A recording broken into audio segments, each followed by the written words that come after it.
السلام عليكم. طبعا انت عارف ان البرازيل هي اكبر دولة موجودة في امريكا الجنوبية من حيث المساحة وعدد السكان. واكيد برضو عارف ان البرازيل هي الدولة الوحيدة اللي بتتكلم برتغالي وكل الدول اللي حواليها بتتكلم اسباني.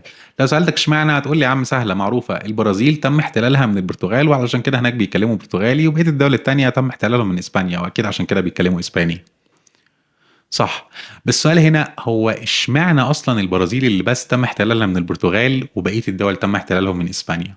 والسؤال الاهم، لما البرتغاليين وصلوا للاراضي المعروفه النهارده باسم البرازيل، يا ترى لو الاراضي دي فاضيه هو ما فيهاش اي حد، ولا كان في ناس عايشين؟ ويا ترى الناس دول كانوا عايشين ازاي ومين هم اصلا الناس دول؟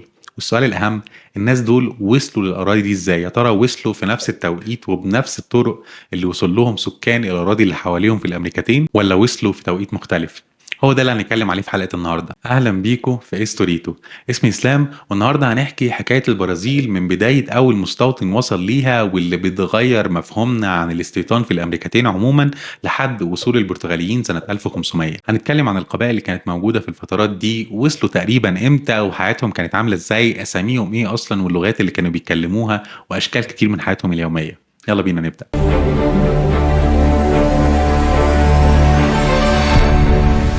حكاية البرازيل الحقيقة بترجع لآلاف آلاف السنين، وده بيغير مفهومنا خالص عن فكرة أوائل السكان أو أوائل المستوطنين اللي وصلوا للأمريكتين. المعروف على حسب نظرية كلوفيس الأولى إن أوائل المستوطنين اللي وصلوا للأمريكتين كان من حوالي 13 ألف سنة. بس الحاجات اللي اتلقت في البرازيل واللي هوريها لك دلوقتي بتقول إن كان في مستوطنين وصلوا للأمريكتين قبل كده بكتير، وممكن الكتير ده يوصل لحد 60 ألف سنة. زمان كانوا فاكرين إن الناس كلها جت من طريق واحد بس، وهو مضيق بير رينج اللي بين آسيا وأمريكا. لكن الحاجات اللي لقوها في البرازيل بتقول إن ممكن يكون في طرق تانية كتيرة الناس مشيت منها، زي مثلا النقوش القديمة اللي لقوها في كوستا دي سانتينيو في سانتا كاتارينا. كمان لو حفرية لدودة معوية من العالم القديم عمرها أكتر من 7700 سنة في منطقة بياوي. وحفرية الدودة دي بالذات بتأكد العلماء إن أكيد كان فيه هجرات بتتم بطرق تانية غير موضوع بير رينج ده، وده بسبب إن الدودة دي بالذات عمرها ما هتقدر تعيش لو كانت عدت في الجو البرد اللي موجود في بير رينج. في أماكن كتير في البرازيل موجود فيها آثار على وجود الإنسان القديم. لقوا حاجات في ميناس جرايس وبهية عمرها ما بين 25 و 12 ألف سنة. في موقع أليسي بوير الأثري اللي موجود في ساو باولو لقوا فيه قطع عمرها حوالي 14200 سنة. بس من أهم الأماكن دي ساو رايموندو نوناتو اللي موجود في بياوي، وهناك علماء الآثار بيقولوا إن الإنسان عاش في المنطقة دي من حوالي 50 ألف سنة. ده غير إن هم كمان لقوا أدوات إنسان عمرها ما بين 48 ل 50 ألف سنة. الاكتشافات دي بتخلي الناس تتكلم عن إمكانية وصول الإنسان لأمريكا في وقت أقدم بكتير، ممكن يوصل ل 100 ألف سنة. في نظريات بتقول لك إن الطريق التاني إن هم ممكن يكونوا كان جم من جنوب شرق آسيا، لأن في شبه في الآثار اللي لقوها في أوقيانوسيا والأمريكتين. بس منطقة بياوي بالذات الإنسان يعتبر عاش فيها بناء على الآثار اللي اتلقت من حوالي 50 ل 60 ألف سنة، وكان في هجرات وصلت لمنطقة ميناس جرايس من حوالي 30 ألف سنة. ده غير المنطقة الجنوبية الموجودة عند ريو جراندي دي سول، ودي وصل لها الإنسان من حوالي 15 ألف سنة. فكرة الفرق في عمر الأماكن دي وكمان انتشارها في مناطق جغرافية مختلفة بيأكد إن ممكن تكون في موجات هجرات كتير حصلت بس على فترات طويلة ومتباعدة، والناس دي أكيد كانت جاية من مناطق مختلفة في العالم. في منتزه سيرا دي كابيفارا الوطني في بياوي مشهور هناك المكان ده بالكهوف اللي فيها رسومات على الصخور وعمرها بيرجع لأكتر من 25 ألف سنة. وفي نفس المنتزه في اكتشاف مهم جدا وهو لوزيا وومن، واللي لقوها في ميناس جرايس، ودي بتعتبر أقدم حفرية إنسان لقوها في الأمريكتين وعمرها حوالي 11 ألف سنة. الدراسات الأولانية اللي اتعملت على شكل جمجمتها كانت بتقول إن هي شبه سكان أستراليا الأصليين أو سكان أفريقيا الأصليين، بس تحاليل جينية أحدث تمت وأكدت إن لوزيا دي أصلا من الهنود الحمر. كمان في كهف اسمه سانتا إلينا في ماتو جروسو، ده بيعتبر تاني أقدم موقع في البرازيل، ولقوا فيه آثار بتقول إن الإنسان عاش هناك من حوالي 27 ألف سنة. الموقع ده كمان فيه دليل على إن الإنسان القديم عاش في نفس الوقت مع حيوان الكسلان العملاق اللي طبعا أكيد انقرض دلوقتي. في كمان منطقة لاجو سانتا في ميناس جرايس، دي برضو مهمة عشان فيها مواقع أثرية بيرجع تاريخها لأكتر من 11 ألف سنة. في بقى منطقة مارانياو، ودي لقوا فيها في مزرعة اسمها مزرعة روزاني. لقوا في المنطقة دي 43 هيكل عظمي لإنسان، وأكتر من 100,000 قطعة أثرية منها فخار عمره ما بين 8000 و 9000 سنة. وممكن مثلا أقول لك على كهف جروتا أسول اللي في وسط البرازيل، ولقوا فيه آثار لوجود إنسان من قبل 10000 سنة أو 11000 سنة. في كمان آخر وأكتر موقع فيه جدل اسمه بيدرا فورادا اللي موجود في بياوي، وده في دليل بيقول إن الإنسان كان موجود من أكتر من 50,000 سنة. بس في دراسات كتير وفي جدل حوالين الموضوع ده بيقول لك إن يعني ممكن أصلا تكون الآثار دي مش آثار إنسان. بس سواء كان بيدرا فورادا حقيقي واللي لقوه فيه إنسان أو آثار إنسان أو لأ، بقية الأماكن بتأكد إن كان في ناس أو في وجود لآثار إنسان في المناطق المختلفة الموجودة في البرازيل من حوالي 40 ل 50 ألف سنة. يعني برضه هتضرب في نظرية كلوفس الأولى وفكرة إن الناس كلها جت من نفس الطريق من آسيا لأمريكا الشمالية عن طريق بيرينج. لما البرتغاليين وصلوا لأراضي البرازيل لقوا فيها حوالي 3000 تجمع سكني مختلف. الناس دي كانت متقسمين لعائلات لغوية. العائلات اللغوية الأساسية دي كان بيتفرع منها لغات ولهجات تانية كتير كانت ممكن توصل عدد اللغات اللي لقاها البرتغاليين لما وصلوا البرازيل لحوالي 1000 لغة مختلفة.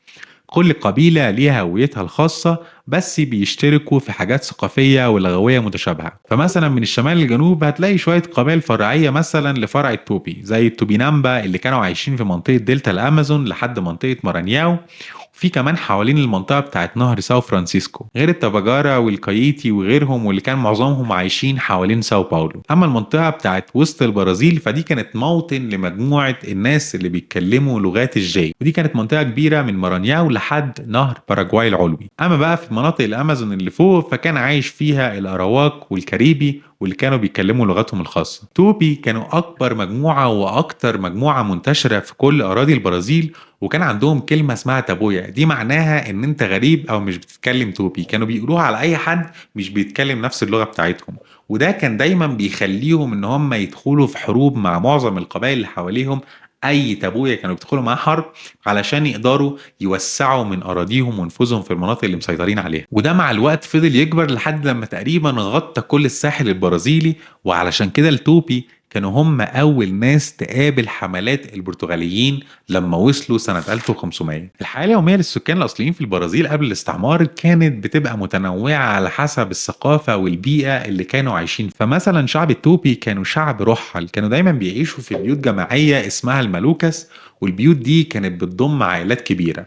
كانوا دايما بيتغيروا من القرى اللي هم عايشين فيها كل كام سنة كده، سنة أو اتنين، وده على حسب الأرض اللي هم عايشين جنبها. يعني لما يخلصوا الأكل اللي فيها بيتنقلوا على أرض بعدها. وده مثلا على عكس قبائل الجوراني واللي كانوا شبه مستقرين أكتر وكانوا ممكن يقعدوا في المكان 6 و7 و8 سنين. هم كمان كانوا بيعيشوا في بيوت جماعية دايما ليها علاقة بالدم، يعني تلاقي الأب والعيلة كلها عايشة في نفس البيت. وكمان الجوراني غير موضوع استقرارهم بالسبع والثمان سنين كانوا كمان بيعرفوا يصطادوا كويس غير صيد السمك، غير ان عددهم كان بيبقى دايما اقل من التوبي، وعشان كده مستوطناتهم بتكون اصغر واكتر استقلالية.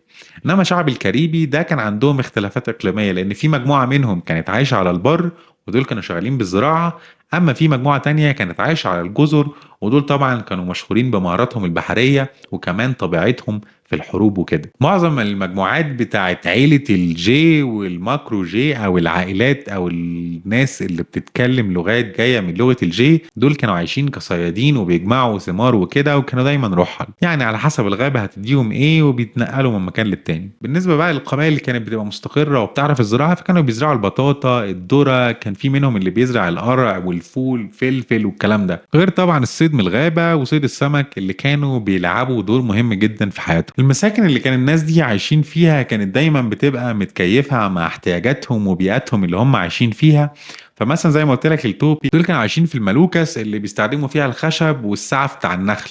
اما الجواراني فكانوا بيعملوا بيوت معظمها معمول من القش، والاراواك كانوا بيعملوا بيوتهم من جذوع واعمدة من الخشب والسقف بتاعها برضو معمول من القش. وعلى حسب بقى مكانك، يعني رئيس القبيلة كان دايما بيسكن في بيت مستطيل كده وليه بلكونة، اما عامة الناس فكانوا بيعيشوا في مباني عاملة زي الدايرة كده. بالنسبة بقى للملابس والزينة الشخصية فكان الموضوع يعني على حسب، لان في ناس كانت بتلبس وفي ناس اصلا ما كانتش بتلبس اي حاجة، بس دايما كان بيكون في زخارف وريش، يعمل عباية، يعمل مثلا تاج لنفسه، شوية اساور، طبعا كل ده كان معمول من العظم والخشب والاحجار اللي كانت بتتلاقى. وطبعا على حسب كل قبيلة وعلى حسب معتقداتهم كانوا بيلونوا أجسامهم بزخارف، وكانت الزخارف والأشكال دي بيكون ليها معاني رمزية بتعكس الوضع الاجتماعي بتاع كل واحد وهويته الشخصية، وكمان بتلعب دور مهم جدا في فكرة الطقوس والاحتفالات الروحية عموما. ونفس الفكرة بالنسبة لأدواتهم البسيطة اللي كانوا بيستخدموها في حياتهم اليومية سواء للطبخ أو للصيد وغيره، كانت دايما بتلاقيها معمولة من الحجر أو الخشب، عظم، صدفة، والحاجات دي اللي هي كانت بتسهل لهم الدنيا يعني في الصيد وصيد السمك أو الزراعة. وكان كل قبيلة ليها تراثها وثقافتها الخاصة اللي ليها علاقة بالحاجات الفنية يعني، بس لأن الأدوات كانت بسيطة جدا وكمان الموارد الموجودة كانت قليلة جدا، كنت تلاقي مثلا حاجة معمولة من الريش أو عظم الطيور أو مثلا حتة خشبة حلوة، وعلى حسب حرفة كل قبيلة ومعرفتها بالنباتات الغابة اللي حواليها كانوا بيبدأوا يستخرجوا الصبغات اللي بيستخدموها علشان يلونوا أجسامهم. وبنفس الأدوات وبنفس الإمكانيات كنت برضه بتلاقيهم بيعملوا أدوات المطبخ، كمان أدوات المزيكا اللي كان بالنسبة لهم ليها دور حيوي في ثقافتهم عموما قبل وصول الاستعمار البرتغالي. وده لأن كان في مزيكا معينة بتتلعب في الأوقات المعينة اللي ليها علاقة بطقوس معينة، يعني مثلا الحصاد له رقصة ومزيكا، مش عارف عيد مش عارف مين له رقصة ومزيكا. ده غير ان كمان كتير منهم كان معتقد بفكرة الأرواح، فكانوا بيعملوا احتفالات او مزيكا ورقصات معينة علشان يبينوا احتفالهم بالارواح دي. ونفس الفكرة هتلاقيها في معظم السكان الاوائل اللي مثلا الظواهر الطبيعية بتتفسر بشكل معين، يعني البرق والمطر والرعد كل حاجة بتكون ليها تفسير تاني ملوش علاقة طبعا بالعلم. في البرازيل الأنظمة الاقتصادية للسكان الأصليين قبل الاستعمار كانت معظمها قايمة على التبادل، يعني احنا هديك ريشة وشوية ملح وانت تديني عقد مثلا وشوية احجار خضراء من الحلوة اللي عندك دي. وطبعا كان على حسب كل قبيلة، فمثلا الموتي راوس ده يعني ان هو ازاي احنا نعمل عمل جماعي، ان هو ازاي مجموعة واحدة تقدر تخلص تسقية واحدة بمبدأ اللي هو المنفعة على الكل. في الفترة دي الواجهة الاجتماعية كانت ممكن تأثر على الوصول للموارد أو الطريقة اللي هيتم بيها توزيع السلع داخل نفس المجتمع. الهياكل الاجتماعية دي دايما بتكون بتلبي احتياجات المجتمع عن طريق ان احنا يا جدعان هنقسم الموارد الموجودة وهنوزعها على الكل، بس مش بالعدل. وبرضو على حسب كل قبيلة فهتلاقي الهياكل السياسية والاجتماعية للمجموعات السكانية الأصلية كانت بتبقى متنوعة. كل واحد هيبقى ليه دور، مين هيبقى في القيادة ومين هيبقى تحت. فمثلا لما تبص على مجموعة من الناس اللي كانوا عايشين على الصيد وجميع الثمار معظم وقتهم زي اللي قلنا عليهم بيتكلموا لغات الجي، فهتلاقي كان في هيكل هرمي وكان عندهم حاجة اسمها كاسيكس. دول كانوا ناس بيمارسوا عليهم سلطة كبيرة بحيث ان هم يشغلوهم ويشقوهم وياخدوا تعبهم في اخر اليوم ويوزعوا عليهم القليل. ودايما المجتمعات كانت بتدي ألقاب القيادة على حسب البيئة اللي هم فيها، يعني انت ممكن تكون في مكان تبقى قائد علشان معرفتك الدينية او خبرتك، او ممكن تكون قائد في مكان تاني بس عشان معرفتك القتالية. في القرن الخمستاشر اوروبا كانت بتمر بفترة تحول كبيرة، تقدر تقول ان هي الانتقال من العصور الوسطى لعصر النهضة. المشهد السياسي كان هناك عبارة عن ملوك هي اللي في ايديهم كل حاجة، هم والنوبل اللي تحتيهم، والكنيسة الكاثوليكية هي اللي بتدور الدنيا. البرتغال الحقيقة وضعها ما كانش يختلف كتير. في الفترة دي كانت ظهرت كقوة بحرية كبيرة جدا، وكان متسيطر عليها من عيلة ملكية ليها تاريخ طويل في الملاحة والاستكشافات، وكان أساس اقتصادهم معتمد على التجارة، وخصوصا بعد ما قدروا يعملوا طرق توصلهم بأفريقيا والهند. مجتمع هرمي، العيلة الملكية والنبلاء حواليهم، والكنيسة الكاثوليكية هي اللي بتدور الدنيا زي ما قلنا. بالنسبة للبرتغال دوافعها لأن هي تستكشف وتتوسع في أراضي جديدة كانت كتيرة، منهم مثلا إن هي تدور على طرق بحرية جديدة توصلها بآسيا تبعد بيها عن سيطرة الدولة العثمانية الموجودة على كل الطرق البرية دلوقتي. مفيش مشكلة بقى لو طلعنا شوية توابل، يعني أرض فيها ذهب، ننشر الدين المسيحي. سنة 1500 كان في ملاح برتغالي اسمه بيدرو ألفاريس كابرال. الراجل ده أسطوله كان رايح للهند، والسفينة بتاعتهم انحرفت منهم ناحية الغرب لحد لما وصلت لساحل بورتو سيجورو في ولاية اسمها بايا دلوقتي. وفي أبريل من السنة دي كابرال بيعلن إن المنطقة دي بقت ملك البرتغال. وده اللي مشي بعد كده مع معاهدة تورديسيجاس واللي قسمت الأراضي اللي مكتشفة في الأمريكتين ما بين البرتغال وإسبانيا. زي ما قلت لك ان الشعب التوبي كانوا موجودين على طول الساحل، وعلشان كده كانوا هم اول سكان اصليين يتعاملوا مع وصول البرتغاليين. في الاول كانوا طبعا عندهم فضول ان هم يتعرفوا عليهم اكتر، وبدأ يرحبوا بيهم، وبعد كده الموضوع بدأ يحصل فيه تبادل للسلع. وشوية شوية البرتغاليين بيعرفوا خشب الباو والخشب البرازيلي، واللي بيقدروا يستخدموا منه الصبغة الحمراء بتاعة النسيج. وهوب بقى عندنا أول صادرات من مستعمرة برتغالية. بس في نفس الوقت فرنسا كانت عمالة تحاول إن هي كمان تبعت بعثات علشان توصل لأرض البرازيل، عشان كمان تستخرج خشب أو توسع من الإمبراطورية الفرنسية. فده خلى البرتغال تبص أكتر على البرازيل، والموضوع يبدأ يزغلل في عينيهم. علشان كده البرتغاليين بدأوا إن هم بسرعة يستعبدوا السكان الأصليين عشان يستخدموهم في تحصين الساحل، وبدأوا يبنوا عليه مراكز دفاع كتير أو حصون كتير، بحيث إن أي حد من أي دولة أوروبية تاني يبدأ يجي على الأراضي بتاعتهم نوقفه. الحلقة الجاية هكمل لك ايه اللي حصل مع كابرال واستعباد السكان الأصليين، وايه اللي زغل البرازيل أكتر في عين البرتغال وخلاهم يبدأوا يستعبدوا أفارقة ويبعتوهم على البرازيل، وازاي البرازيل بقت هي أصلا مركز حكم البرتغال لحد استقلال البرازيل تماما عن البرتغال. لو الحلقة دي عجبتكم متنسوش لايك وشير الفيديو، سبسكرايب في القناة. اشوفكم الحلقة الجاية. سلام.